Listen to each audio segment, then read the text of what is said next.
Tobago, thank you for choosing the Street 919 FM as your frequency of choice this morning to take you through the rest of the Sunday morning drive time hour. Always a pleasure to be with you in studio. Yes, I finally made it back into the country after some little issues. Yes, but I'm back. It's good to be back. So, as I always say to you on a Sunday morning, wherever it is that you're taking us in, if you're sitting around your kitchen table, good morning to Mr. and Mrs. Giuseppe. If you're making your way to or from the grocery, you're preparing lunch because it's about that time. Lunch is almost due. Good morning to you. Good morning to Mr. and Mrs. Regis, to my co-hosts Bruce and Sharon, and of course all of the management and staff of Street 919 FM.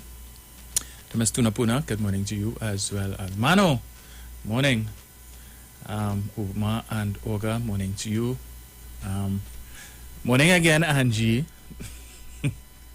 And, Alison Samuel, haven't said good morning to you in a while. And to my friend, Louise Matura. Morning to all of you. So it's now 11:20. So we should get straight into it. Birthday greetings to all of our loyal listeners who may have birthdays today. I think I saw one. Let me see here. Jenny Hudlin Jerome. I think she's one of our listeners. If she is, good morning to you, ma'am. And I hope that you have a happy birthday. Right.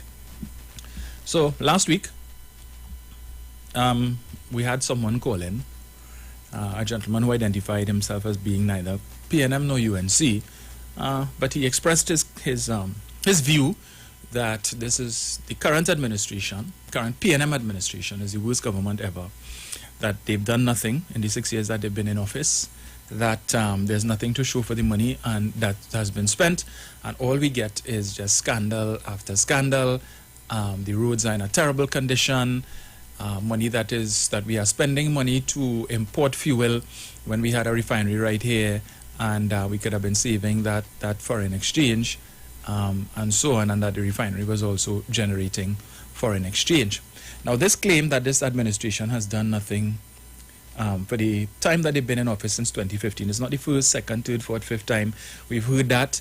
We've heard it many, many times. In fact, it was a popular sentiment in the lead up to the 2020 general election. Yet still, this same PNM administration was able to win a second term. Why is that?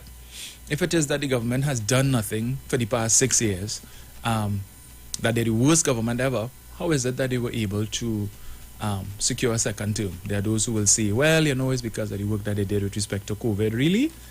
I say, for those of us who have eyes to see and ears to hear, we would beg to differ.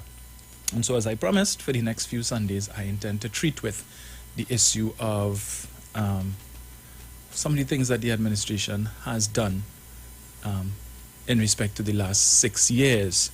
Now, my issue, and that of many persons who support the PNM, has always been that the PR needs a lot of work. There needs to be more done to highlight the work of the government, to show people what the government has been doing.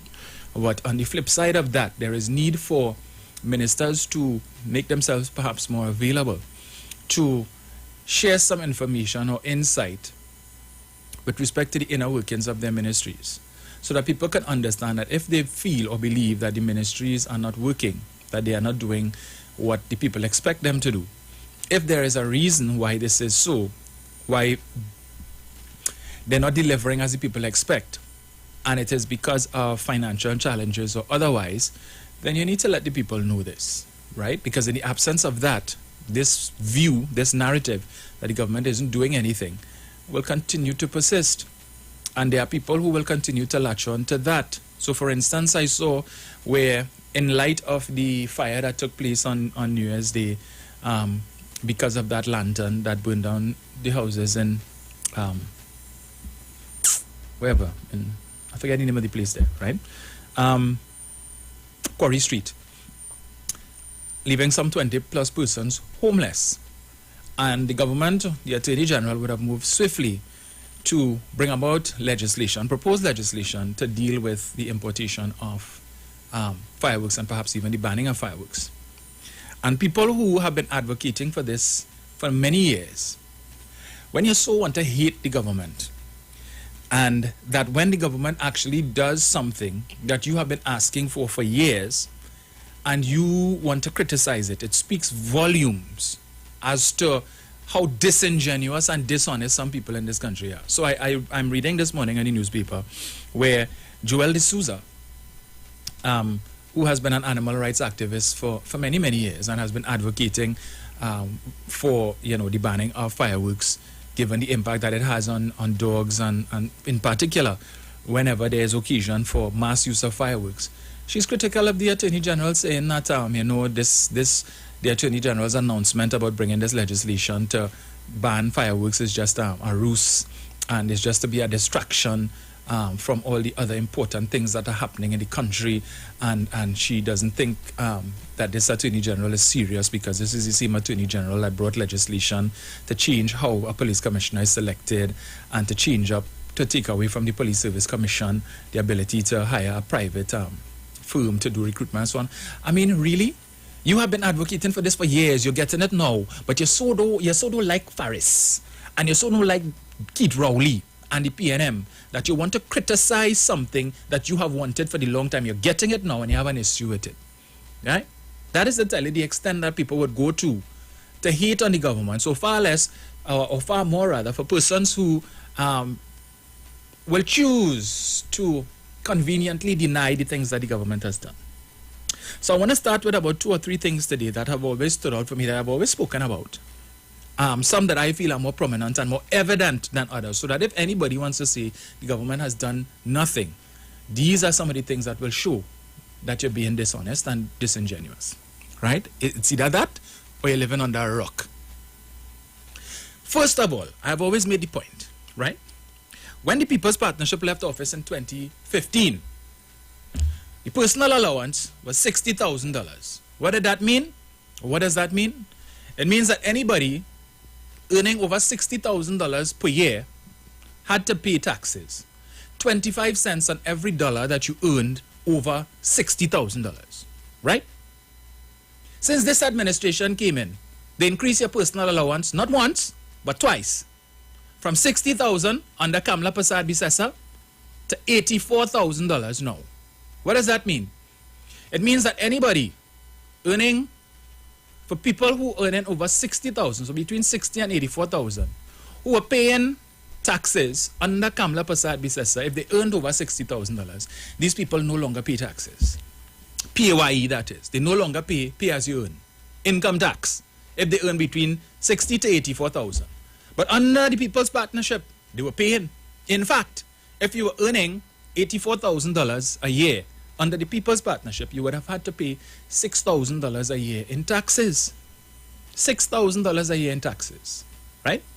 This Keith Rowley administration came in and increased your personal allowance to $84,000, meaning that $6,000 in taxes, that $500 a month that you were paying in taxes, you no longer pay. That would have gone to the Board of Inland Revenue.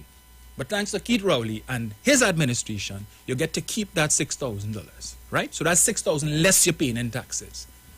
So it is very disingenuous for people to come and say the government ain't do nothing, right? That come like the government has given you a permanent food card with $500 a month. Yeah?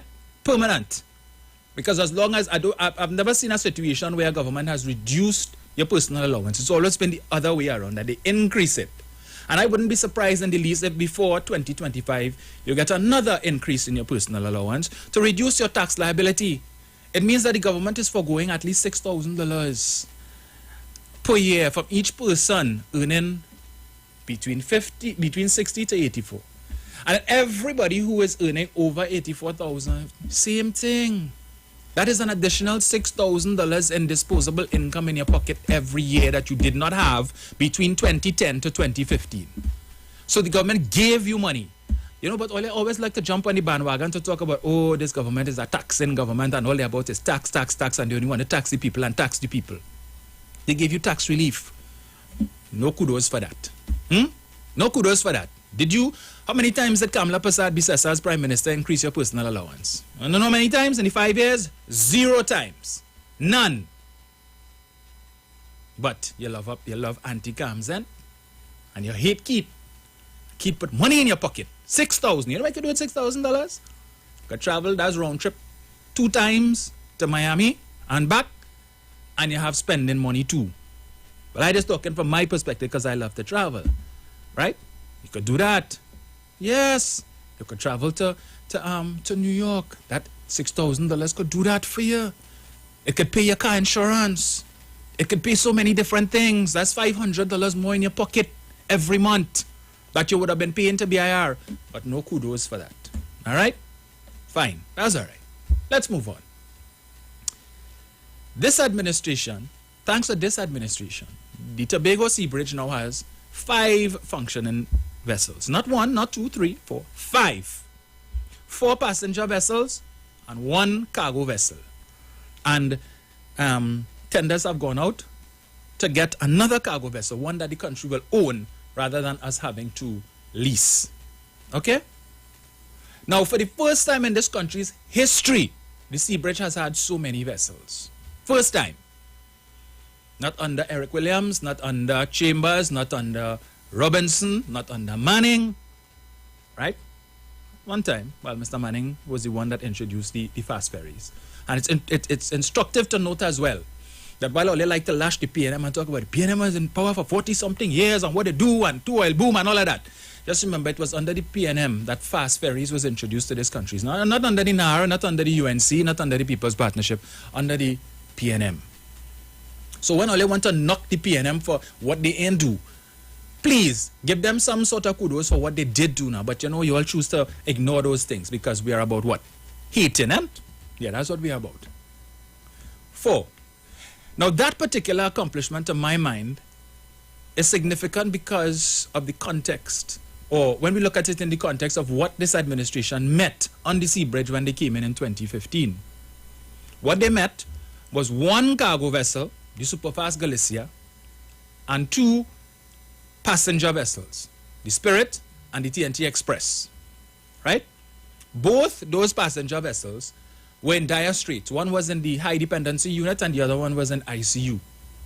And what the People's Partnership did for the 5 years that they were in office, rather than service the vessels as they were supposed to, that coming down to the last days or months in there, all right, I'm seeing an ad coming up here. All right, give me 1 sec. Royal Castle meal tip. We'll be right back. Just couldn't resist. And like never before, fried chicken with a special blend of local seasonings and a one-of-a-kind flavor down to the bone. Today, Royal Castle still have that same delicious taste, and I love it too. The kids can't resist it either. Plus, they have more to enjoy. For me, the castle is more than just nice food. It's we own, part of me and you, and it's the real flavor of TNT. Thinking of what to have for lunch or dinner? Here's a meal tip from Royal Castle. If you're on the go and want something easy to eat, try Royal Castle's Golden Chicken Nuggets.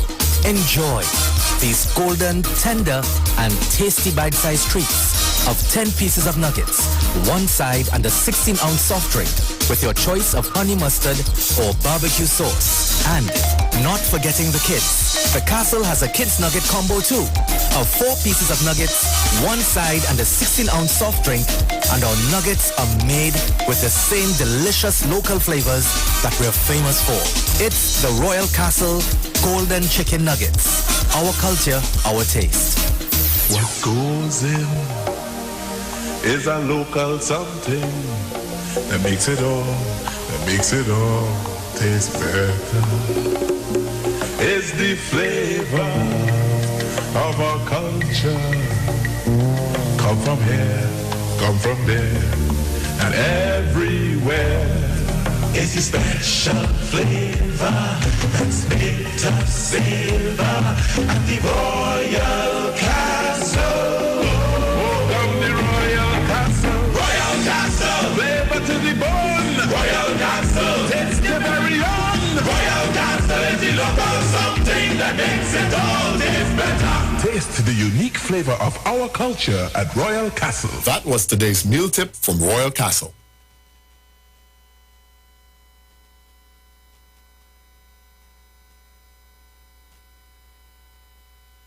Right, and we are back. Just put this on silent here. Right. So I was making the point, right, about the situation that this administration met on the sea bridge when they came in, resulting in today, the country now having 4 passenger vessels and 1 cargo vessel, and perhaps in the not too distant future, a second passenger vessel, which the country will own rather than having to spend money to lease, right? What did they meet when they came in? As I said, there were 2 passenger vessels that were in dire need of maintenance, and they had 1 cargo vessel, the Superfast Galicia, right? There was another vessel that was also available but wasn't working, the Warrior Spirit, which had been leased by the PNM since 2006. But somewhere around December of 2013, developed mechanical problems such that only 1 engine was working on the boat, and it was seriously retarding the time that it took to get between Trinidad and Tobago and to transport cargo, right?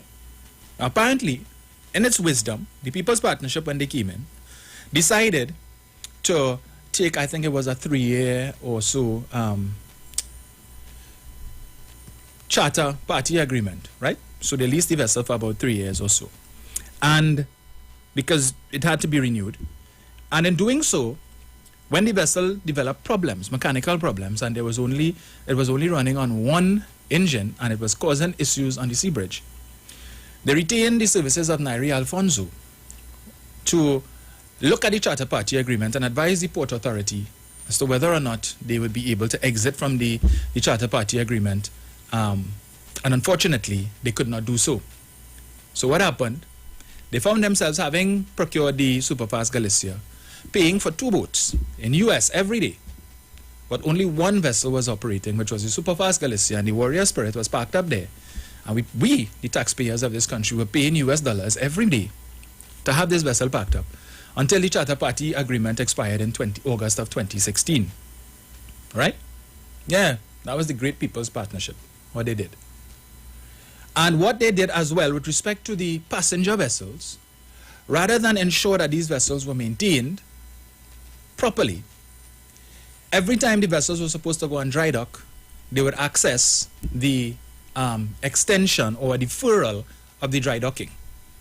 Now, the International Maritime Institution that is responsible for certifying these vessels to say that they are still seaworthy and that they are, and that was also responsible for granting the extensions, they only allow a certain number of extensions. And the People's Partnership exhausted all the extensions, so that when this administration came in 2015, they were in the middle of the last extension. So there was no more to be had, which meant that the vessels had to go on dry dock. They had no choice.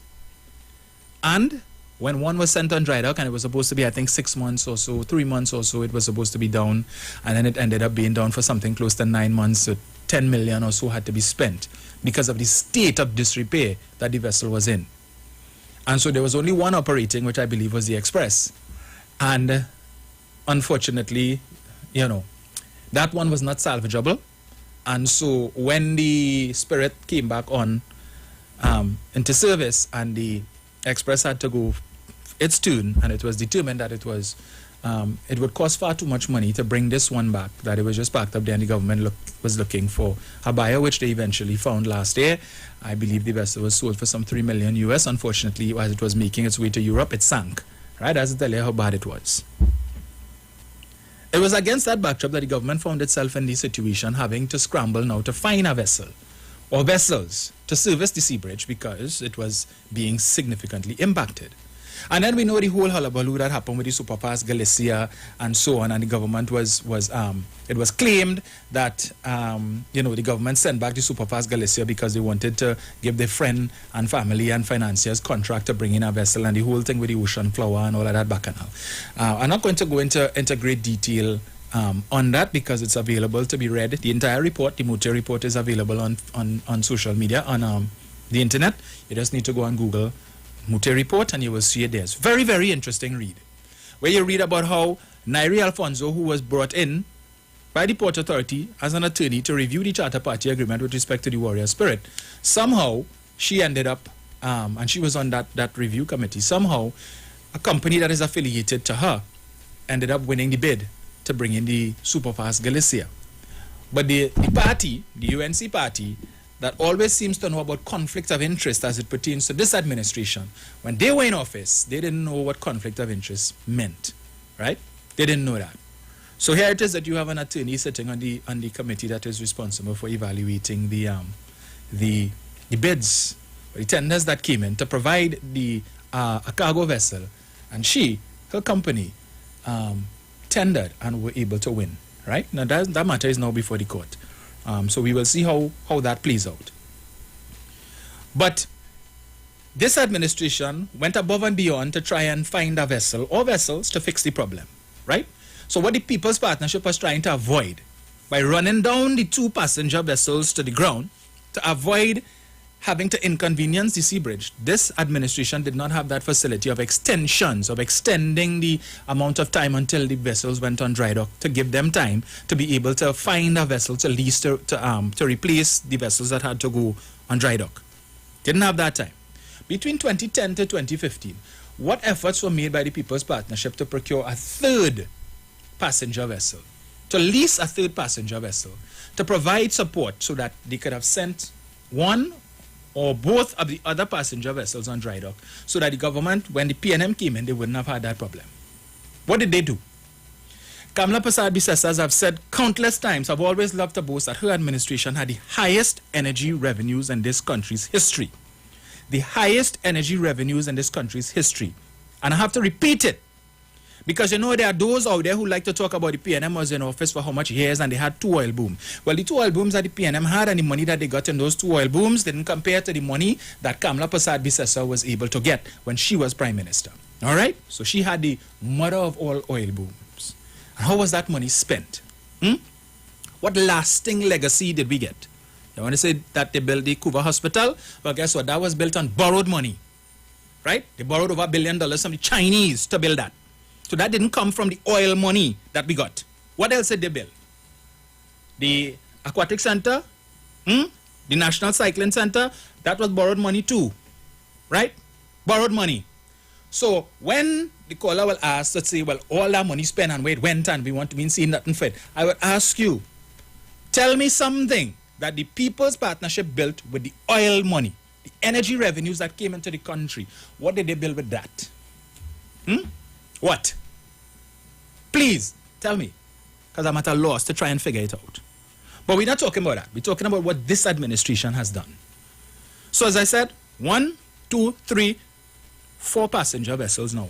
All of them servicing, maintaining very well, no issues, no problems. But you have the perennial haters of this administration who, no matter what they do that benefits the country, they will always find a way to ill-speak it. So I already gave you the example of Joel de Souza.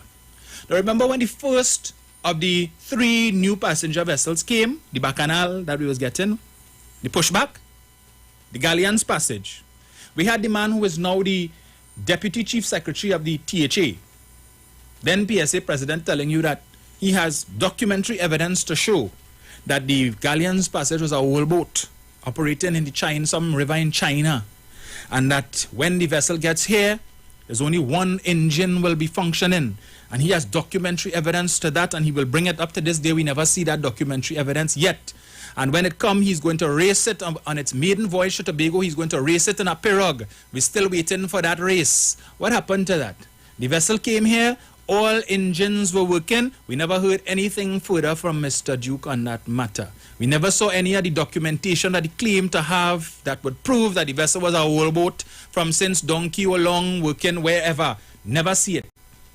But today he's the Deputy Chief Secretary of the THA. Because apparently some people don't care about credibility. But that's all right. That's a discussion for another time.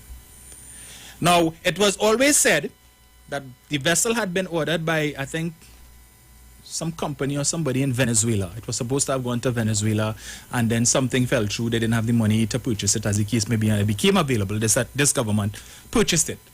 But there was some outfitting that needed to be done to the vessel to make it more suitable to the purpose for which it was intended in Trinidad, which was to serve as a fast ferry. And one of those things that had to be done, as we recall, was that they needed to put a canopy on the top deck. And the intention was that when the vessel on its way to Trinidad, it was supposed to stop off in Cuba for that canopy to be installed, that hard canopy to be installed. However, when it went to Cuba, issues developed because of the trade embargo between the United States and Cuba, and the company that was manufacturing the canopy was based in the U.S., and because of that trade embargo, there were issues with them being able to ship the material and so on to Cuba. And as a result of that, the government had to take a decision that they would bring the vessel to Trinidad and the outfitting would be done here. But because of the urgency of the situation, they didn't have time to bring the Galleon's Passage here and park it up for 2 months, as was the case under the People's Partnership with the Superfast Galicia. When they went out to do the sea trials, before they procured the vessel, they were told that it was not suited to the port infrastructure in Trinidad. But because they wanted, they didn't want, at that time, Tobago election and so on, and they didn't want to spoil the chances of the TOP in Tobago. They say, what the hell with it? How much is it going to cost to bring the port authorities' infrastructure up to scratch to accommodate the Galicia? And the first figure they heard was about 2 million. Well, it turned out to be a hell of a lot more money than that. Plenty more money than that. But they brought it here. 53 days at park up, right? Anchor out in the Gulf because it couldn't dock. Again, because the port authority infrastructure couldn't facilitate the boat. So for 53 days at park up outside there, you paying $17,500 US a day. Taxpayers' money. And the vessel just taking sun out in the Gulf. But you don't hear the supporters of the UNC talk about that. You don't hear people calling in the radio station to say, well, I'm neither PNM nor UNC, and I want to speak on that issue. No, we don't speak about that. Right? Okay. So, when the Galleon's Passage came here, remember, as I said before, the urgency of the situation, there wasn't any significant amount of time for the government to be able to install the hard canopy here. So what did they do? They had to end up using the tarpaulin, right, to cover the top deck, and to use the tie straps, the straps and so on, right, the Velcro straps and so on to hold it down. And of course, as the vessel is making its way to Tobago and with high winds and so on, there were instances where some of the straps would have come undone and you saw the canopy flapping. Remember, every time that happened, we get in videos on social media, videos on Facebook, showing, look at the new boat they buy. They spend how much million, $100 and something million TT for this, and watch the thing. Remember that? When was the last time you saw a video like that? When was the last time you heard anybody complaining about the Galleon's Passage? When? Teething problems in the earlys, but for them that was a big issue. They're not looking at the bigger picture that, look, the government trying to fix the problem on the sea bridge once and for all, which is fixed, right? 4 vessels, never had that before, 4 passenger vessels. No kudos for that, no credit for that. No. We just want to hear problems. We want to hear when it's running well. We're not talking about that. We're not going to call the radio station and say, well, I went to Tobago today on the Galleon's Passage, or I went to Tobago today on the APT James or the Bucco Reef, and it was a smooth sailing and I love it and I want to thank the government and comment. No. But if it is there on the boat and any problems, the boat any of them develop engine problems that cause them to reach Tobago 1 hour late, bet your bottom dollar you will hear about it. They're going on social media to talk about it, to complain. They want to call the media to talk. You will hear every one of them talk about that. But when it's smooth sailing, nobody talking about it. No kudos for the government, but that's all right. We know what to expect that because we have the haters and the trolls. They see them every bloody day on the thread, right? When was the last time you heard complaints? The APT James came, it running good, no problems. Bucco Reef running good, no problems. The Sea Bridge good, no issues whatsoever. But the government didn't do nothing. They didn't do nothing. They're the worst government ever, right? But compare that to what their predecessors did. What contribution did their predecessors make to the Sea Bridge? Zero, zilch, nada. With all the money they had, more than this administration, they did absolutely nothing. But today they want to come and talk about how much they love Tobago. And Tobago should be allowed the opportunity to chart its own destiny. And Tobago this and Tobago that. What did they do for Tobago when they were in office? Other than spend millions of dollars on the 2013 THA election and they got their backside handed to them on a silver platter. What else did they do? Nothing. But anybody, you hear them being criticized? No, you ain't talking about that. Right? Nah, that's all right. But the government ain't do nothing. Worst government ever. Right? Thanks to this administration, and I've made the point before and I will reinforce it, that the state, you, the taxpayer, saving hundreds of millions of dollars a year in rental income that was going into the pockets of the 1%. They go want to talk about Paris and how much Paris get. But you don't want to tell me about how much is St. Nicholas no longer getting, because 2010 to 2015, the very building that is now housing Customs on Ajax Street was available to be used by Customs. But what happened? For 5 years, 3 months, and 14 days, the People's Partnership decided to leave it empty as a monument to P&M wastage and continue to pay millions of dollars to the family of St. Nicholas. Well, of course, the Nicholas name, as we know, it's no strange name, because Mr. Nicholas's son was appointed by the People's Partnership as the chairman of Caribbean Airlines at one time. And, you know, when we were hearing that Carl making profits, and then we saw a check for $5 million US being donated by Caribbean Airlines to the Children's Lives Fund, and had to be pulled back because no such profits existed. Well, let's forget them things. We forget those things. Millions of dollars was being paid. All those millions. So now 200 million was spent to try and save Train 1. So that in the event that gas is found, you don't have a Train 1 that is furloughed or mothballed, and you have to find a set of money now to bring it back into operations. So let us spend money to make the necessary adjustments that need to be done. So if and when gas is found and we need a train to be able to process that gas, we have a plant there that is ready and able on a moment's notice to fix the problem, right? But they will tell you, oh, 200 million NGC waste, right? This government, you know how much things they could have done with that 200 million? How many things could we have done with the other hundreds of millions of dollars that was spent on rent between 2010 to 2015, right? Let me deal with Forest Building, the same 1 Alexander Street, that they paid $43 million extra in rent for, that they paid $5 million for security, that they paid over $120 million to outfit. All that money, and in 5 years, 3 months, and 14 days, not one public servant ever stepped foot in the building. So all that money, check it, 120 plus 43, that's 163 plus 5, $168 million. What we could have done with that? All I didn't know about poor people between 2010 and 2015 who could have benefited from that. What about the $56 million that they spent on the building in Barataria? That not a Kamla Prasad Bisesa jump on a platform and say, I am told that the workers, the public servants who work in the CPO's office, they are quite comfortable in their office in Barataria. Nothing is wrong with the building and they don't want to move. You remember that when she was beating that issue? And then Google and I called the CPO's office, and what did they tell us? Sir, we know nothing of any building in Barataria. The CPO's office does not have any office in Barataria. We never had an office in Barataria. The only office we have is the one on St. Vincent Street, Park Plaza. That is all. We don't know nothing about any other building. So wherever the leader of the opposition talk about she knows staff in the CPO office in Barataria, that is some ghost gang that it have here, because we know nothing. And it's not just me. I call, Google call again, I call again. And the CPO officer, we know nothing about that. $56 million spent in rent. All I didn't know about poor people then. Add that to the 168. How much you get there? How much you get? Over $200 million, more than what NGC spent to try and save the Train 1 plant and to save the jobs associated with that plant. Now, if it is they didn't do that, you know what they would say? More jobs lost, more people on the breadline. They're turning, they already said that. They want to turn Point Lisa's industrial estate into a graveyard. Another thing to add to the graveyard, another tombstone. That's what the story would have been if they didn't try to fix it. 6 or 1, half a dozen of the next. Damned if you do, damned if you don't. But this government ain't do nothing. So all the hundreds of millions of dollars that's saving, because the first thing this administration did when they came in was to outfit government campus. But they ain't do nothing. They only spending money, and we ain't seeing where the money gone. They keep talking about all these billions that the government spent in the last year or so with respect to COVID and where all that money went.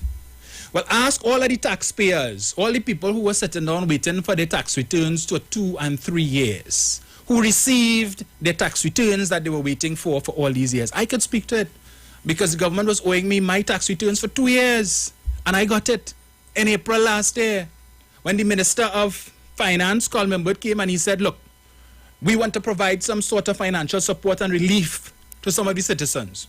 So anybody who is owed $20,000 or less in income tax returns will be paid. You know how much money that came up to? Billions of dollars. But all these people who receive, and some of them who want to call the radio station and say that government ain't do nothing, some of them self receive the tax returns, but they ain't talking about that. The billions that were paid in VAT refunds under a certain amount, they ain't talking about that. So all these businessmen who received their VAT refunds wouldn't call the radio station and say, well, yes, I received mine. And that was part of the billions that was spent. But they only know billions spent, how much money they take from the HSF fund and they spend this and that. What about the over 100,000 people who receive salary relief grants? Those who decided to double dip and get twice. Where do you think that money came from?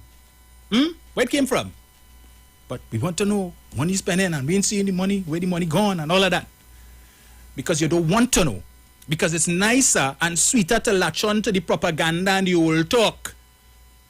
When the truth, we don't like to hear. Right? Now, I see the ads coming up. So, as I mentioned the word truth, let me address one thing that I heard yesterday on a program that claimed that with respect to life insurance, if you go to apply for life insurance and you tell the insurance company that you're going to take the COVID vaccine next week or wherever it is, that you will not get insurance. That is absolutely untrue. As an industry practitioner, I can tell you that is untrue. In fact, the insurance companies are not asking you about your vaccination status. They are encouraging people, as a matter of fact, to go and take the vaccine. Encouraging you to do it, right? So anybody who telling you this nonsense and this janjat about if it is that you go and apply for life insurance, you're going to get it. If it is that they know you're going and take the vaccine next week, hogwash. They cannot discriminate against people who are going to take the vaccine. And as I said before, they are encouraging you to do it. And I can speak to that personally. The insurance application does not ask you anything about your vaccination status. What it will ask you about is your COVID status as to whether or not you have tested positive, if you were ever quarantined for COVID, if you were ever tested for COVID, and if you were diagnosed with COVID in the last 3 months. And even so, you will still get the insurance if you had COVID before. All right? They just need to make sure that you don't have COVID currently. Once you don't have it, you get through. If it is that you have it, well, of course, you're sick. We know what a possible outcome will be, so they will have you hold on until after you get a clean bill of health, and then you can reapply. But you see, with respect to that vaccination, anybody who given all of that janja to hold, tell them, miss me with that BS. All right? The ads are up. We'll be right back. Oh, yeah, oh, yeah, yeah. Oh, yeah, oh, come and fight for your black all ready for that? All get all your water, take out all your water. All the people in the Zoom in your house, all are seeing all your, take out all your water. All you take out a bottle of water. All the time to bless the place.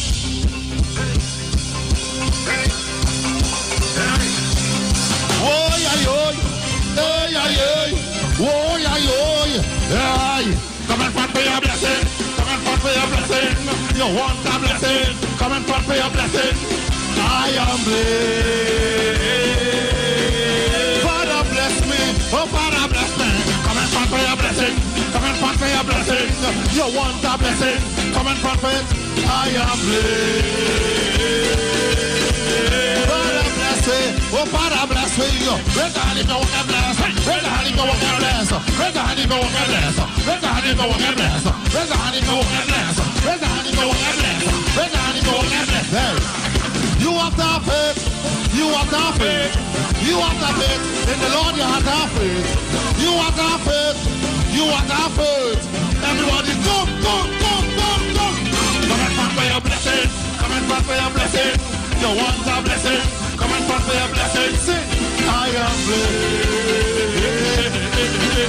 Father bless me. Father bless me. Come and fight for your blessing. Come and fight for your blessings. Blessings. I am the place bless all, let me go. Mama, we read. We finally everybody bounce. The bacchanal. 1, 2, back to the region, the savannah.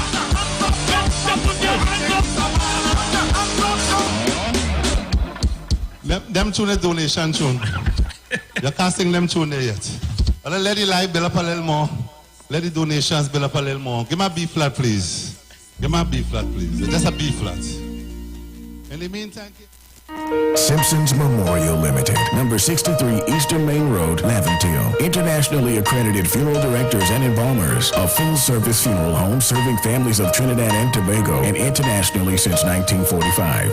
At Simpsons Memorial Limited, we serve with dignity in assisting families in honoring the memory of their loved ones. Our services include professional funeral and pre-planning, burials and cremation, custom-built and imported caskets, coffins and cremation trays, cemetery management, limousines, mourners cars, grief counseling, web streaming of funerals, fully air-conditioned chapel with live musical accompaniment, full global shipping and receiving of loved ones. We specialize in facial restorations. Call us anytime, day or night, at 623-8688. That number again is 623-8688. Simpsons Memorial Limited. Superior service, always with excellence. Take me to the king.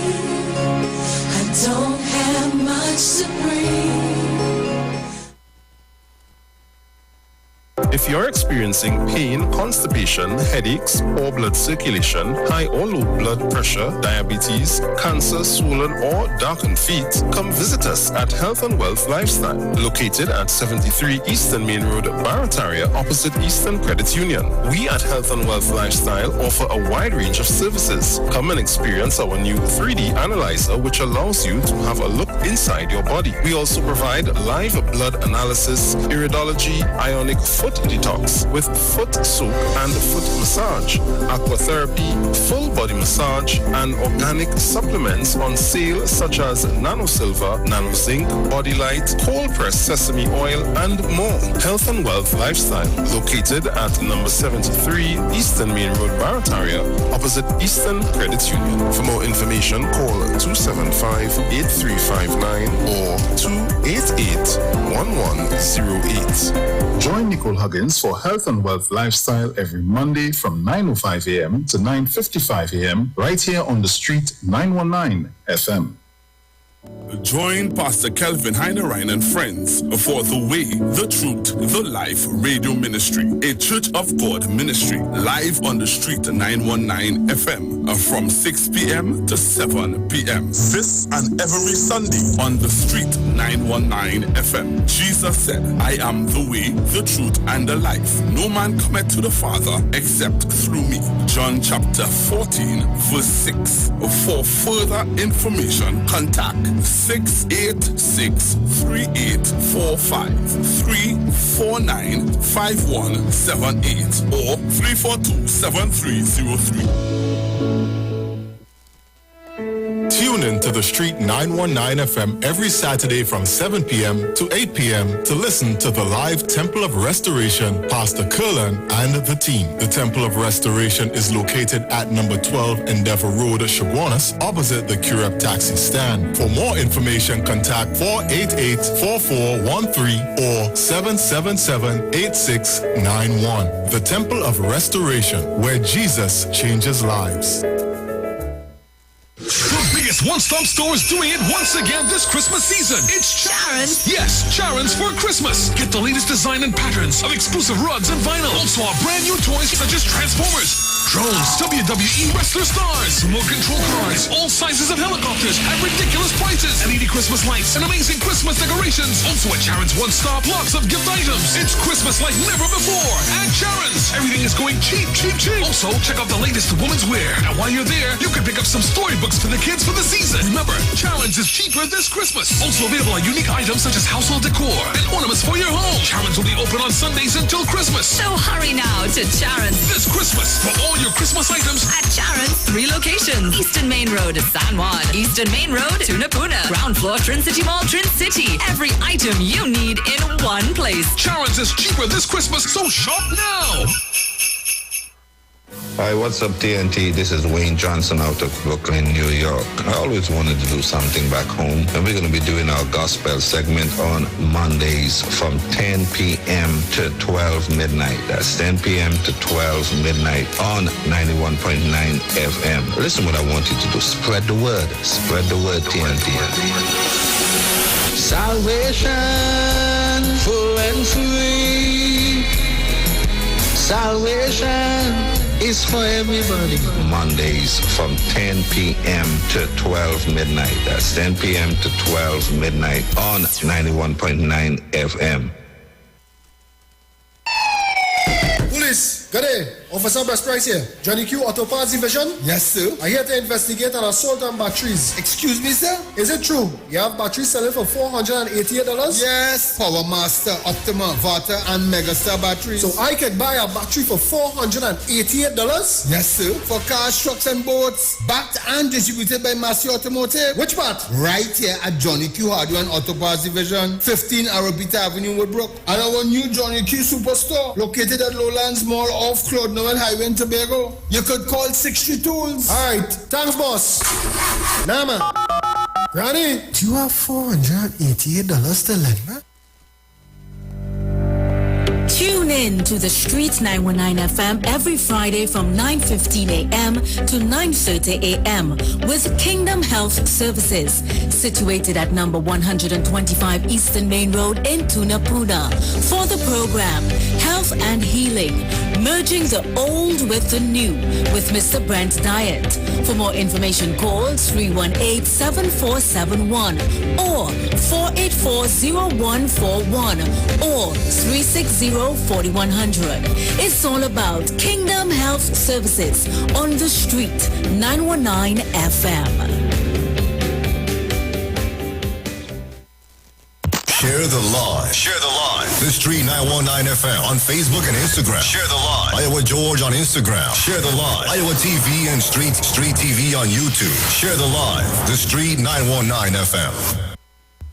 Right, and welcome back. And of course, I usually take a little extra 5 minutes of your call time just to wrap up. As I said, I will continue this over the course of the next couple of Sundays. But there's just a couple other things that I wanted to mention quickly. And one, of course, has to do, and again, we remember, for those of you just joining us, we're on the topic of the claim that this government has done absolutely nothing in the last 6 years, and it's the worst government ever. There was the issue that was raised by the caller with respect to Trinidad and Tobago importing fuel when we were refining fuel here, and all of the money, the foreign exchange that is being spent to import fuel.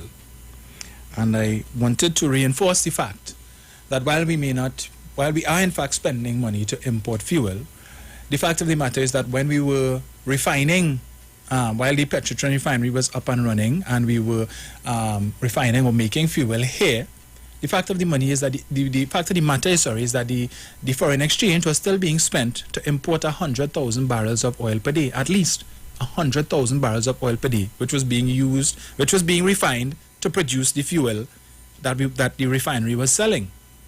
So what currently obtains now is that the state would look to purchase refined fuels on the spot market. So they don't always pay the same price. So they would go out and look to see who is offering the best price for the fuel, and then they would be able to put an offer in to purchase that fuel at the lowest, most economical price for you, the taxpayers, to minimize the amount of foreign exchange that is spent. Now, when the Petrotrin refinery was up and running, the fuel that was produced there was not only sold on the domestic market, Trinidad and Tobago, there were other Caribbean countries as well who were purchasing fuel from Petrotrin, from the refinery. What the government is now doing, the fuel that they are importing is not just for domestic consumption, but they continue to import fuel that is also sold to some of these other Caribbean countries who were purchasing fuel from Petrotrin. So they are still generating foreign exchange the same way they were generating foreign exchange before, by selling the fuel to these other Caribbean countries. Because when you sell the fuel that was being produced at Petrotrin to the domestic market, it's not paid for in US dollars. So where was Petrotrin earning all of these US dollars? Where? So the same mechanism, the same facility by which they were accessing and earning foreign exchange before still exists. All right? So it's just that instead of now using the foreign exchange to purchase oil at 100,000 barrels per day to refine, to produce the fuel, we are now buying the fuel directly. But the other associated costs that Petrotrin had to incur for its operations, those costs no longer exist. So the costs that were associated with running the refinery, the salaries that had to be paid, and all of the employee benefits and all of these other things, the vehicles that had to be purchased and the money had to be spent on maintaining these vehicles, the state no longer has these bills to pay. So in fact, the state is actually saving money. Now there are those who would argue, so are you advocating that saving money is more important than people's livelihoods? I'm not advocating that at all. But it does not diminish the fact that the state is in fact saving money because it no longer has all of those overhead costs to support which were associated with the running of the refinery. The state has been making efforts to try and sell the refinery so that some of those jobs could come back if and when they find a buyer and the refinery is back up and running, right? But in the interim, so that when people want to say, well, Petrotin was making how much money and they was earning, was a major foreign exchange earner, the mechanism, as I said before, by which they were earning foreign exchange still exists, right? Without the burdensome overhead costs. Another thing that this administration did, for years we've been hearing about how much millions of dollars the government was spending every year to be transporting prisoners from the prison to the courthouse to back to the prison. And we were hearing a figure bandied about $80 million a year. I don't know where that figure came from, but of course the then Minister of National Security, Stuart Young, would have told us that the figure was less than that. But it was this administration that set up the whole virtual court system such that prisoners now don't need to leave the prison. They could go into a room in the prison where they have the big screen TV and the judge or the magistrate comes on and they can have their matter heard and they need not leave the precincts of the prison, and therefore that contract has ended. It is instructive to remember that that contract started under the Pandey administration on or about 1995, 1996. Under Pandey. So when you all like to talk about the PNM as a 1% party, right? Just remember, the AG is now proposing legislation to ban the importation and sale of fireworks. Who owns the largest fireworks company in Trinidad and Tobago? Some little black boy from Beetham? I think not. Is it not the 1%? The same 1% that all you're always talking about, that this government only doing things for the 1%.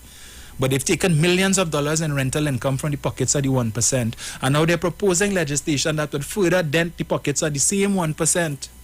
But you all will continue that dotish narrative about Keith Rowley's and Oreo, and everything Rowley do is only for the 1% and the 1%. And I will continue to maintain, and none of you trolls have been able to challenge me on this, that Kamla Persad-Bissessar and the People's Partnership did more for the so-called 1% than Keith Rowley and his administration ever did.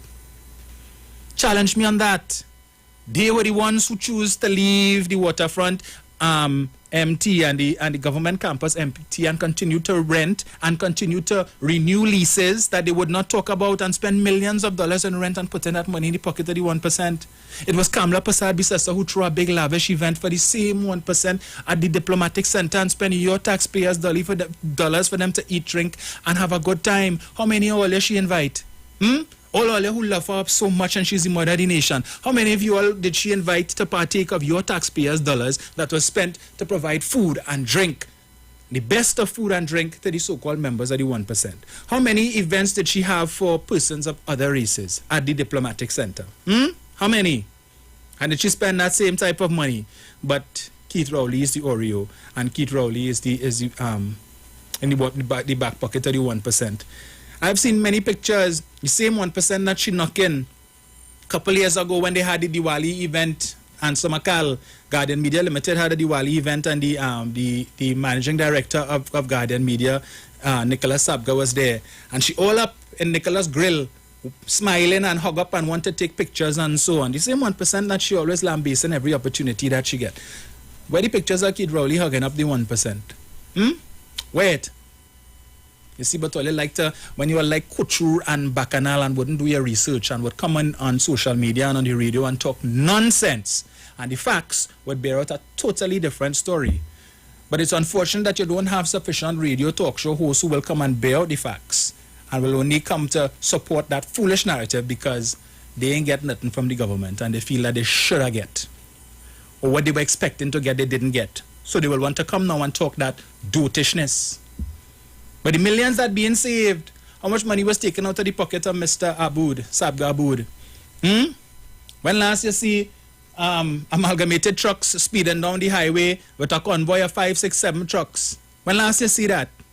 Who set that up? The same Paris that all you're saying took 8 years to get his law degree. Same Paris. Thanks to him, millions of dollars is being saved every year. No longer have to transport prisoners. But where is the kudos for that? Zero, zilch, nada, none. but this government didn't do anything, right? And that's just some. But don't worry, as I said, in the coming Sundays, next week we will deal with housing. Some of you ungrateful wretches who will call the radio station and say the government ain't doing nothing. You're living in HTC houses that was constructed between 2015 to 2020, but all you wouldn't come and talk about that. No.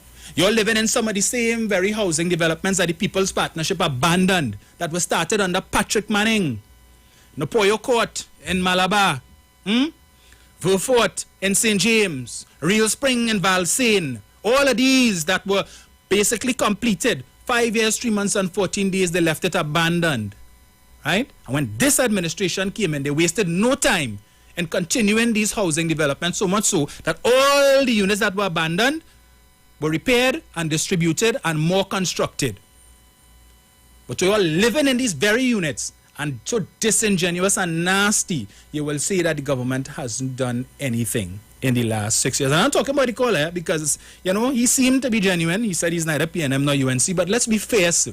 Before you call the station and make a claim like that, do some research, please, because it is totally unfair. And as we will discover in the coming Sundays, we have a lot more. But I don't blame you, if only because, as I said, I believe that more could be done by the state to highlight the things that they have been doing, that they have done for the last 6 years, without having to spend, like the People's Partnership, 50 million of the best taxpayers' dollars to run a program called Voices, your government working for you. Did we get value for that 50 million? And whose pocket did that 50 million go to? Tell me now. Was it the 99%? I think not. But we wouldn't talk about that. You know, you'll say, yeah, well, that's why the people vote out the People's Partnership. But yet still you all are advocating for them to come back in a different dispensation. Really? So they've served their 6 years, or they'll be serving the 10 years penance, and you think that is enough? So they've been in the wilderness for 10 years, okay, bring them back now so that they could finish what they started. So long as you continue to have characters in the current UNC opposition who were part of that administration from 2010 to 2015, they know damn good. It was the same thing in 2010. You all were warned. There were certain characters there who told you, basically showed you this is what you would get. But all they decided to turn a blind eye and a deaf ear. Something new. Let me try, and if it don't work out well, we gotta do something else. Yeah, you tried. And you saw what you got. Right? 5 years, 3 months, and 14 days. And you have a lifetime to regret that decision. I see another ad coming up. So when we come back, we go to the calls. 68, when that distinctive, tempting aroma hit the air, you just couldn't resist. And like never before, fried chicken with a special blend of local seasonings and a one-of-a-kind flavor down to the bone. Today, Royal Castle still have that same delicious taste, and I love it too. The kids can't resist it either. Plus, they have more to enjoy. For me, the castle is more than just nice food. It's we own, part of me and you, and it's the real flavor of TNT. Here's a tasty meal tip from Royal Castle. Sometimes you just feel like eating a nice sandwich, right? The sensation of biting into a soft bun with the crunch of fresh lettuce and the taste of tomatoes along with the added condiments, all a treat to your taste buds. At Royal Castle, our sandwiches are a hit. Try the center breast chicken and flying fish sandwiches, the wholesome veggie burger, and at selected locations, you can also get the grilled salad or grilled sandwiches. So when you get the craving, remember that the Castle has some delicious sandwiches. Ask for them in a combo too, with your favorite side and a drink. Royal Castle, our culture, our taste. What goes in is a local something that makes it all taste better. It's the flavor of our culture. Come from here, come from there, and everywhere. It's the special flavor that's made to savor at the Royal Castle. Welcome the Royal Castle. Royal Castle. Flavor to the bone. Royal Castle. Taste the very own. Royal Castle is the local something that makes it all taste better. Taste the unique flavor of our culture at Royal Castle. That was today's meal tip from Royal Castle. 342-0081, 466-5391. I've taken enough of your call time, and rest assured, there's so much more to talk about. I could take up the rest of it too, but I will not do that. We have sufficient Sundays, God willing, to treat with this issue in depth. All right? Let's see what we have here. This is looking strange. Which line is this?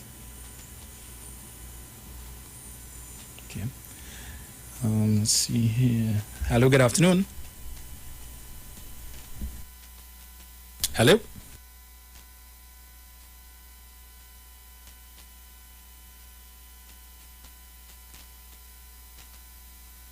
Hello, good afternoon.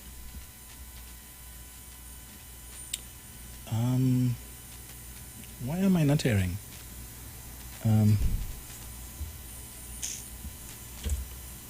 Hello? Caller, you had to forgive me. I don't know what line is this, and I'm not yeah. Alright, let me try this again. Let's see who we have here. Hello, good afternoon. Good afternoon, Dominic. How are you? I am good. Which number is this you call? I'm going the 466 number. 466-5391. Yeah, Okay. Yeah, Dominic. All right. Just enjoying your editorial, boy. And boy, you know, I think the party really need you as a PR, you know. You're good. You know. But like I said, all this information that you have, you know, that the violence of last, well, since the PNM was in power. Yes. You know, people very stubborn, boy. Like what's going on with those Tobago names with the 14-1. Mm-hmm. Despite all the warnings and all the signs, and the warning and telling the Tobagonians, don't put God or your thought to put the UNC B team or C team in Tobago. They still voted for them because they want to change.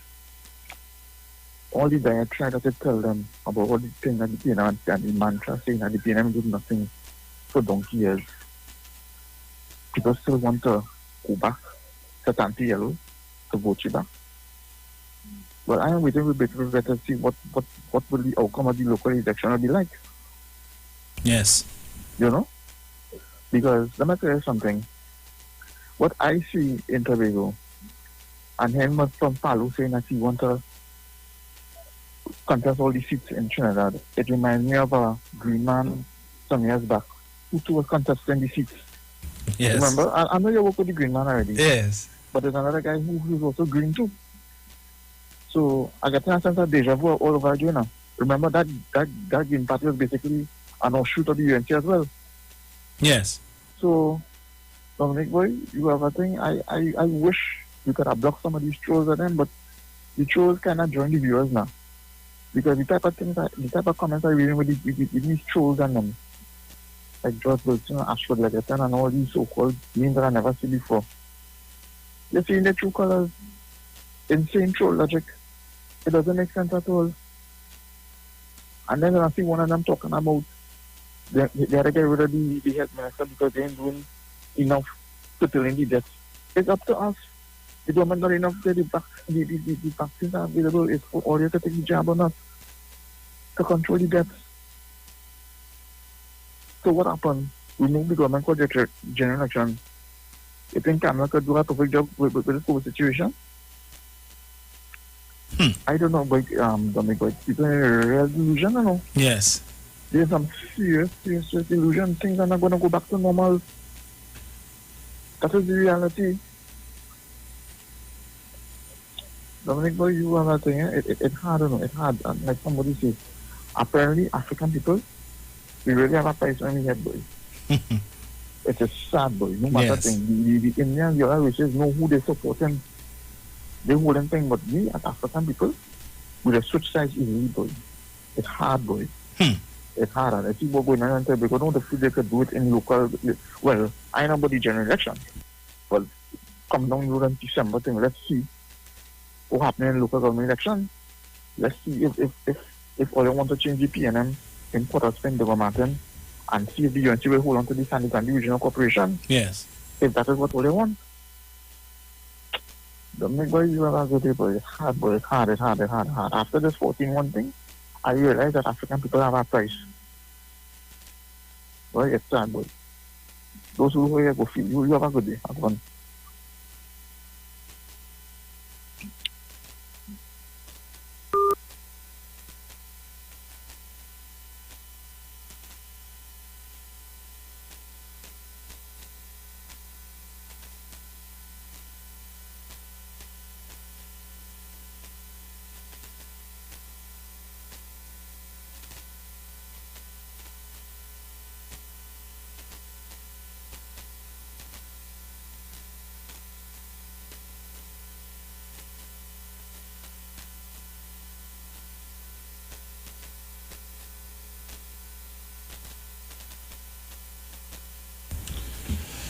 Right. Yeah, folks, I was trying to sort out the phone thing here. Apparently, some changes were made while I was away. So let me see if this will if I get this one.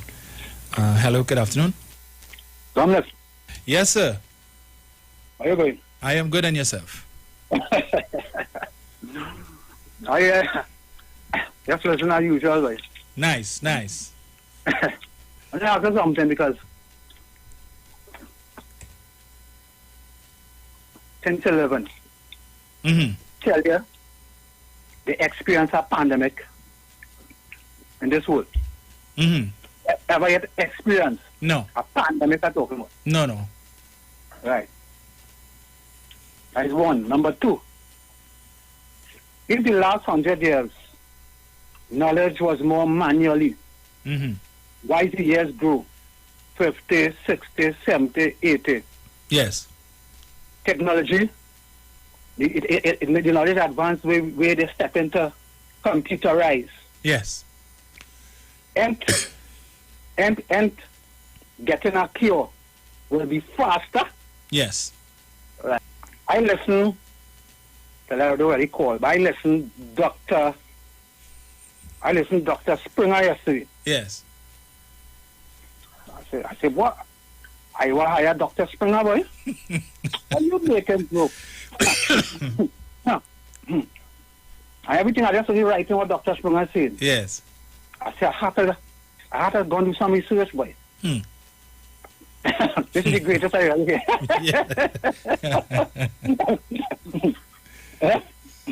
Dr. Springer, you know, boy. And Dr. Springer partner get everything, you know. Yes. Dr. Springer partner fully loaded. So then you're embarrassing your own partner too then. Yes. Your partner will try to call up for you and save you and point you embarrassing because your partner doesn't know you're talking crap. You need to just tell you you're talking crap too, yeah? Dr. Springer is easy, boy. Dr. Springer is trouble, boy. Yes. I want to do this, but any trick now with this local and general election, Dominic. But I don't really call it as listen. What looking to happen there? The UNC having watching you going behind all the PNM stronghold. You don't know why I tell you.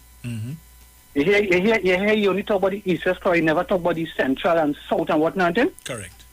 That's wrong. That was proposed, that was agreed. You can't come in and go behind the whole of Trinidad at all. You're only going behind specific. What they want to get, they want to aim whoever win or draw, everybody join up together. Yes. And that's it. So what the PNM hierarchy is and we have to understand. Start a march on all your gears, show all yourself, let people hear what all you're doing and see what all you're doing, and just sit down, relax, and tell yourself, what's man, we done in power already and everything will be legit. You understand what I'm saying, Dominic? Yes. When your neighbor is catching a fire, always look to wet yours first. You understand what I'm talking about? Yeah. I remember 2010 going in. You bunker lies and get rid of I'm telling you, Dominic, I used to push, I was trained, it's 4 susu. See what contract. Yeah. Drop I tell them some money. And that man time when the UNC come, oh you what he technical thing. But Dominic, a man could have go there with the worst taste and two room or wherever it is, but you're selling out. Yeah. Trade man, I tell you, I was in the field, you can't get a trade man at all. Any price you call Dominic again it. Yes. I tell you, Mr. Manning boy, go ahead and bless this man boy. They take train up, study the UNC, as the UNC falling. This man was the football vice president, I'll call him Jack Warner. Yeah.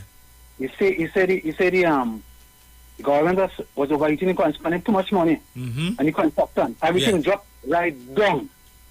And since that is that day. That is it day. The summer crushed his foot there and that was it. Construction never see a boom yet. Since after the Patrick Manning come out of our office. Never see a real boom yet. So true. I pick and choose and I pick and I, you understand? Yes. The feeling and people that watch this stuff, the Iraqis and them, please, start a march for all the girls, let people see, and come out and let people know what all they're doing. Stop the kind of lay back. I tell all they all they're comfortable. You understand? Yes. When done here, somebody just come in and pull out all your clothes out all your body, and then all they want to blame the whole party now. Please start to accelerate. I always say, Dominic, I always say, I 50 something else and I could see. PNM always lose election out of arrogance. UNC always lose the election out of corruption. You feel penal, you know that? You feel central, you know that? The next song was called from down so the Pumbake Rasta. All of them know that. It's out of corruption. What's the kind of money waste from 2010 to 2015, Dominic? What's the kind of money? Yeah. You understand? All right. You enjoy it, Dominic. You too. Yeah. Hello, good afternoon. Good afternoon. Good afternoon, sir. Look, I just have one thing to say. I'm not going to take up all this time, your time. It's valuable, right? Again, this so-called opinion journalist from the Express, the Sunday Express, is after Arawi again. And suggesting that he is probably the worst Attorney General that this country has ever seen. But I would like him to do one thing for me. Devote a column one of these days to the immediate former Attorney General, who is now littering the courthouse on Knox Street, the Hall of Justice, with his former UNC Senator partner, who is charged with him for thieving money, being in collusion with lawyers, to thief money from the people of Trinidad and Tobago by hundreds of millions of dollars. But this wretch from South would never write a column about that. He would never write a column about Ram Logan and Ramdeen in the courthouse. But he goes behind, he's just, pretending to be what he is not. He's really just, people must remember, this man left PNM, climbed the podium, onto the podium in Mid-Center Mall. First statement, I feel at home. When he fell out with Manning, I feel at home. So if you feel at home, it means that you were never comfortable in the PNM. Yes. So why did you put yourself in the PNM in the first place when you knew you were just using Patrick Manning to pole vault yourself into a political career? Yes. It's to get a career. That's all he wanted. And nobody else wanted him at that time. Pandey didn't have any uses for him. But Manning, both of them are South boys, and he was able to wheedle his way into Manning's graces, only to deceive him later on. And that is this wretch that is the Express has in tow every Sunday morning, assailing and assaulting the sensibilities of the decent people of this country. Arawi is the worst Attorney General. What about the one before him? What about the one before him, who's on multiple charges of corruption in the courts of this country? You can't write anything about him, and he cannot write anything about him, because as I told somebody the other day, it's a question of kinship, Dominic. Yes. It's a question of kinship. Nelson wrote a song years ago in 1982 called All Are We Is One Family. Yeah. All Are We Is One Family, and that is what Ralph Maraj's thesis and his life story is all about. He cannot bring himself to say what he needs to say about the corrupt UNC. Yes. So he goes behind Rowley, Arawi, Stuart Young, everybody else, and making nasty personal remarks about government ministers. They are not, he's not attacking their policies, you know. It is personal attack. How come he never criticized the sector for calling the man Oreo? Yes. How come you never criticized her for calling him black man? And then she realized the gravity of the mistake. Then she turned around and said, no, I said blank man. How come he never wrote anything about that? He never denounced it. Which means that there is coded silent agreement with it. So I have no compunction in just concluding, as I've always done, that Ralph Maharaj is nothing but a closet racist. Good afternoon. Thank you.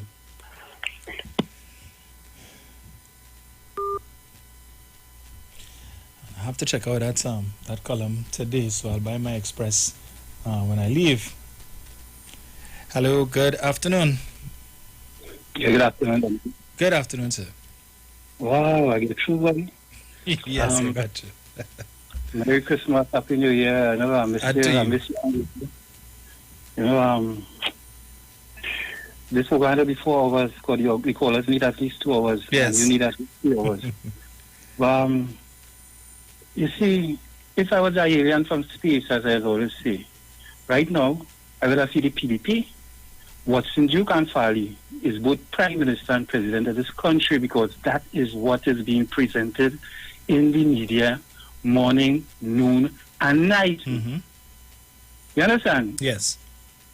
Or, right, even in TTT, Mr. Prime Minister, somebody inside there is an agent for the UNC. You know? That goes song like the government owned that station. Up to last night, and all of them reading from the same script, yes. They bring a narrative that the head of the Supermarket Association, right? Yes, tariffs raising all around the world, and I heard you say it in the earlies. If there's a businessman getting problem with U.S. currency, why not open an account in America, where there's always U.S. currency? That is correct? Yes. They're painting a narrative now. The government had to do more to keep down the food prices. And the government at this time cannot do it. I look up to recently, you probably wasn't here. If you see food in Trinidad, everything going down, tomato, sweet potato, you know what I'm saying? Yes.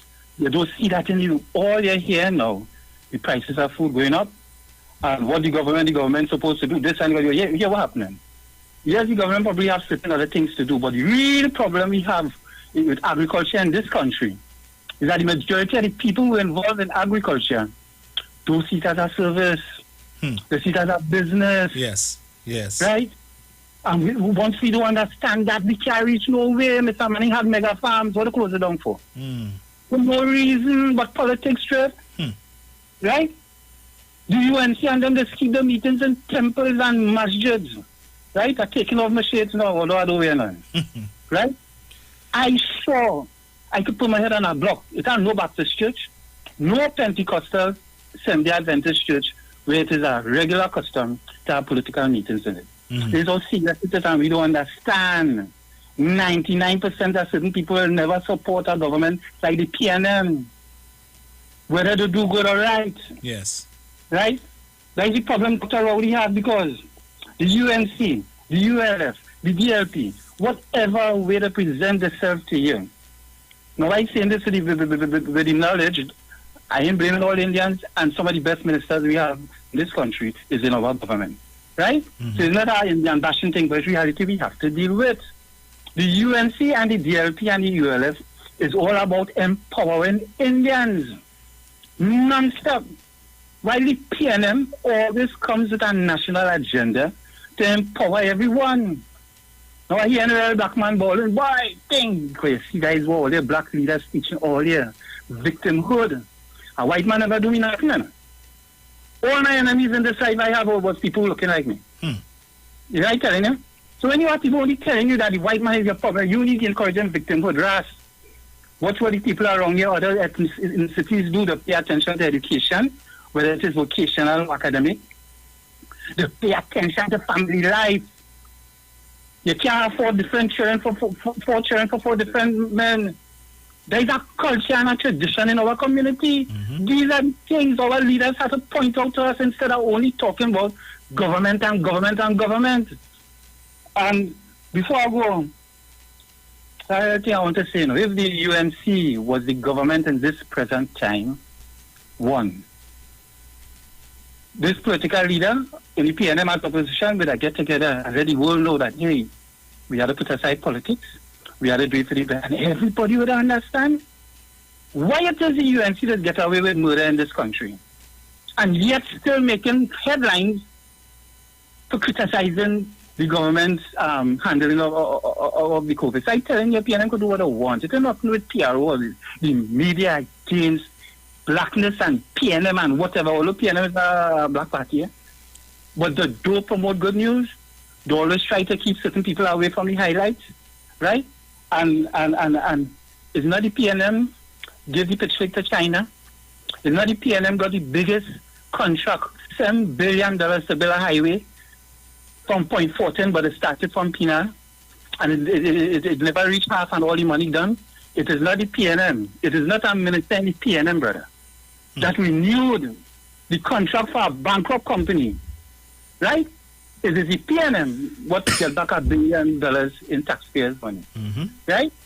It is not the PNM that... Yeah, man. Dominic, thanks very much, and probably I'll get more time to talk next Sunday or during the week. Thanks. Yes, we'll continue the topic next week. Right. And it wasn't the PNM that gave away prime real estate in Chagaramas to the so-called 1%. Hello, good afternoon. Hey, Dominic, good afternoon, brother. Greetings. Welcome back, boy. Bring back me and Barataria snow freeze in a bottle, boy.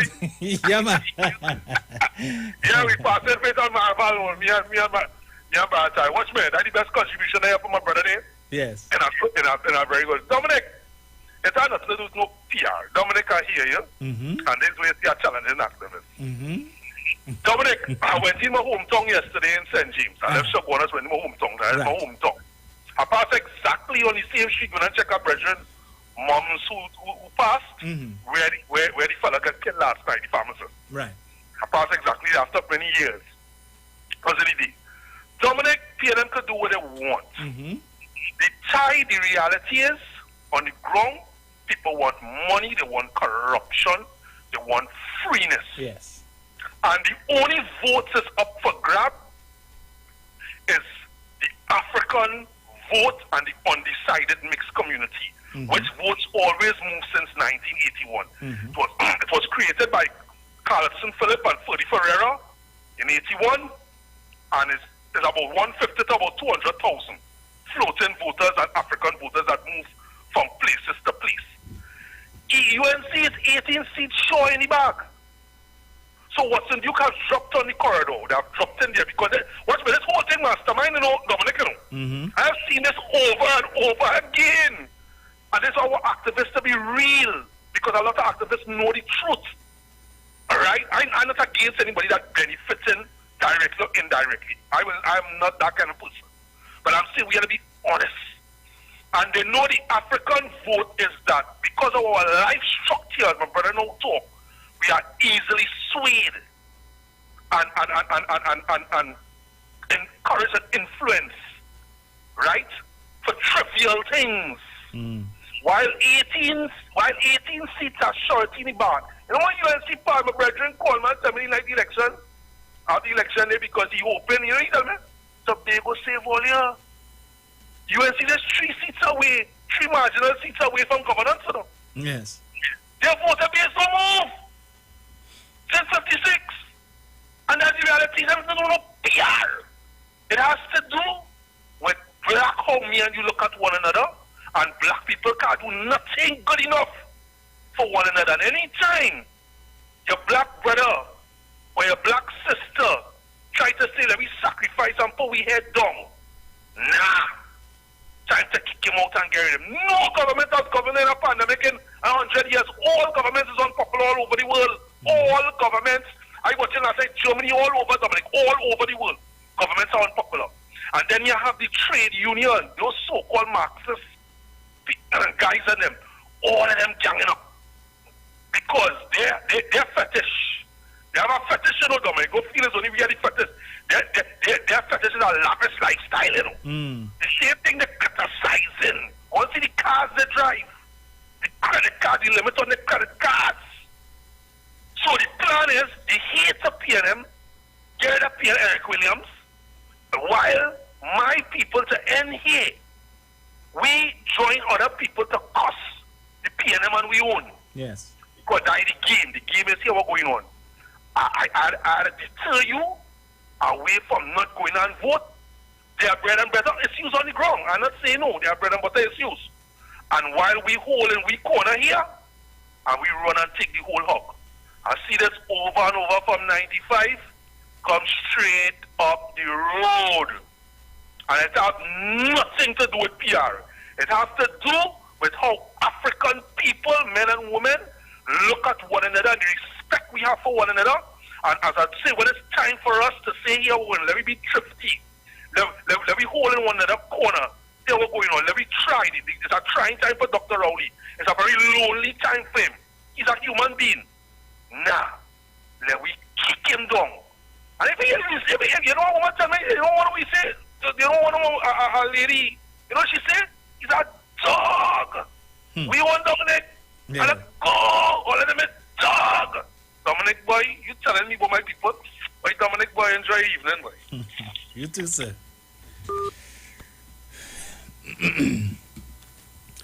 And I hear you, but I will still advocate for the PR, if only because I've heard on many occasions on different programs, persons, talk show hosts that are anti-PNM, thrown out challenges to PNM people that challenge any PNM person to name 5 things that this government do in the last 5 years or the last 6 years.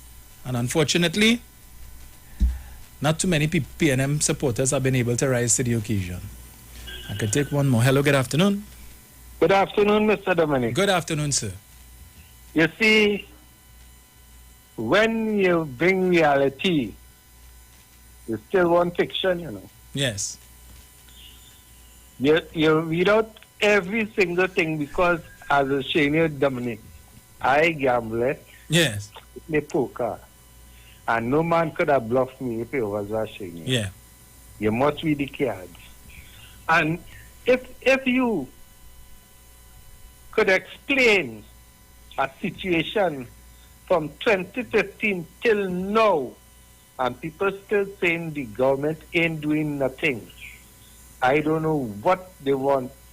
According to the scriptures, you want to take stone and make bread? Mm-hmm. Or if your brother asks for a fish, you game a snake? Yes. I wonder if that is what they really want in Trinidad and Tobago. Because, Dominic, it didn't have nothing I see that this government could do for people to say that they ain't do it. You understand what I'm saying? Yes. Because reality showing you, Dominic, what does Trinidad and Tobago really need right now? Not maintenance of what we have. Yes. Is a maintenance, the vision we want for the whole of Trinidad and Tobago right now, Dominic. Because we really don't need no more school building, you know. Mm-hmm. We really don't need no more, like, other facilities building, you know. These buildings and things, what is there already, should be maintained according to what's going on. Let me say for schools. Instead of putting up a school 300 feet from the last school, extend that school. If you was showing you, this is what we should be doing with the monies now, according to scholars. I always put it over like this. It's not the distribution of scarce means. Right now, we should be talking about the distribution of wealth, Dominic. Yes. What we have here in Trinidad and Tobago should be wealth for the citizens of Trinidad and Tobago. And unless these politicians can put it over like that, but we have in the division who in and who in getting and who out not getting, we'll always have this problem until we have the distribution of wealth and we have the resources being spread to the population in a meaningful way. We'll always have this the government in doing, and the other side want to tell the government what to do because they didn't do it. And Dominic will be in this problem yes, until the government change the position of distribution of scarce means to the distribution of wealth. And I think that would be the right way to go, because the problem that we have in roads, water, lights, all these things could be handled. And most importantly, you see housing. If the government of the day do not concentrate on getting housing to people, there'll be still in more problems. Thank you very much, Dominic. Thank you, sir. Welcome back, boy. Thank you. Yeah, boy. Dominic, let me tell you something. We know how to handle things, brother. Yes. Let me tell you, when you're in an organization, Dominic, and your own people could call you a damn rat. Yeah. Yes. What you will do with an organization and you're watching them in the face, taking off your mask and your twice bright, like if you do nothing. Yes. And next one say, oh God, I never see racket and corruption so in my life. He's telling you that. And some of my naughty head going behind that. Understand what? You have to call them that as it is. And man saying distribution does go when you educate yourself to get what you want. You don't follow people who is rat and who corrupt, because they will get you in trouble. You see how much of we money going out of this country here, hiding in wall and all kind of thing. Man have thing for drop a helicopter to land on the house. We never had that in Trinidad before. And they're saying down there, they're in courthouse now, giving man bribe to pass back to me. And they up to now, no bracelet and go on the hand yet. I say yet, use word yet. Yes. And Trinidadian here following your fall. Analytica tell you something like that will happen. Because the real stupidity one that does follow the corruption and causing mayhem, want to cause mayhem in the country. They don't want to educate yourself and get what you want. Don't wait and let people gain you no small change, man. Take it that when you feel it, I feel comfortable because I study and I get it, man. I get it from my own brain, and people distribute it equally because we educated. You don't get it under the table now, man, because when you get it under the table, you get it from rats and corrupt people, man. It's RATTS, not RATS. Now. Dominic, have a nice afternoon. Happy New Year, boy. You too, sir. I'm gone. Hello, good afternoon. Hello, good afternoon, Dominic. Yes, sir, good afternoon. And to the listeners. The problem I have, Dominic, I hear that sort of thing very well. I must say, you're one of the persons that have the chronology of the development of Trinidad and Tobago as it is. How to put it is either the development of Trinidad and Tobago is embedded in the PNM or the PNM is embedded in the development of Trinidad and Tobago. This is not no politics talk I talk in here. Yes. This is just raw facts that is for them. That is before everyone. That it is the history of Trinidad and Tobago and the ability to have vision and to put things in place now where people just be quarreling and thinking and like they short-sighted. They can't see the purpose and the use of the things that the PNM does. So I just always say the PNM is the most evolved, only evolving institution in Trinidad and Tobago and the Caribbean. It's not the rule. And that's not speed talk I get in here. Right. So how they does adapt themselves to what is needed and for the time. And it has even pleased the naysayers and the mind benders and them too. And I was always saying, oh, all right, we're going to do that. And you know when they get in their face, it's like they just can't believe it then. If they understand, all right, we had to go somewhere else again. They listen to what we say and they do what we say we were criticizing them about. So let me get next up. Don't know what went on there.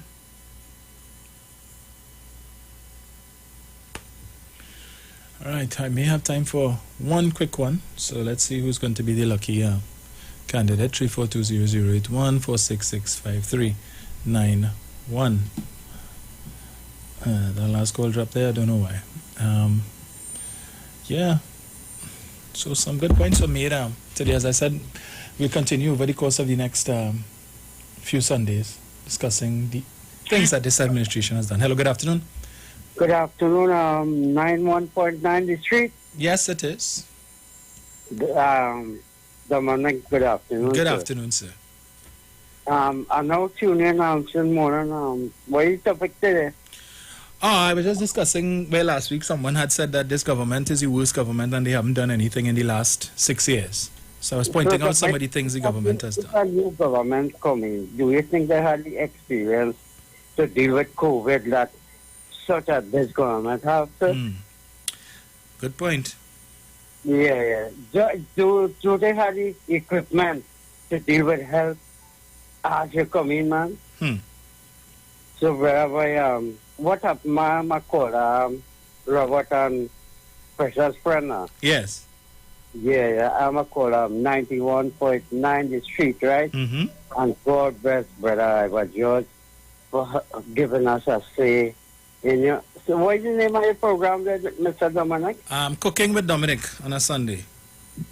Okay, Yes. but you deal with politics, you deal with what's going on in the country, right? Correct, yes. Yeah, so what that might throw on it, brother. So have a good evening, sir. You too. And I was Trinidad and Tobago, my land, and Tobago. 57, that is too much. Yes. Be vaccinated. Try something, boy, brother. I'm going there. Thank you. Right, so we're out of time, but not out of things to say. Let me say good afternoon to Marilyn McKenzie. I know Maro is listening, so good afternoon, Maro. I saw some comments from you on the chat. I know you're one of our more active chatters. So do join Sharon and Bruce in the morning for Titans of Democracy from about 6:15, and God's willing, I will be back with you on Tuesday morning. Where we will continue. Well, not this discussion. There's some other issues that I want to address on Tuesday. So enjoy the rest of your Sunday, the rest of your weekend. Have a very good one, and stay safe. Continue to practice the 3 W's. 37, as the caller said, is too many deaths for one day. Let us not have a repeat of that. I see now in Australia, whose borders have been closed for the past almost 2 years, are now recording over 100,000 cases a day. I guess the Venezuelans stopped coming to Trinidad and they go into Australia now. But Tuesday we will talk that. Yeah. So I'm out until Tuesday.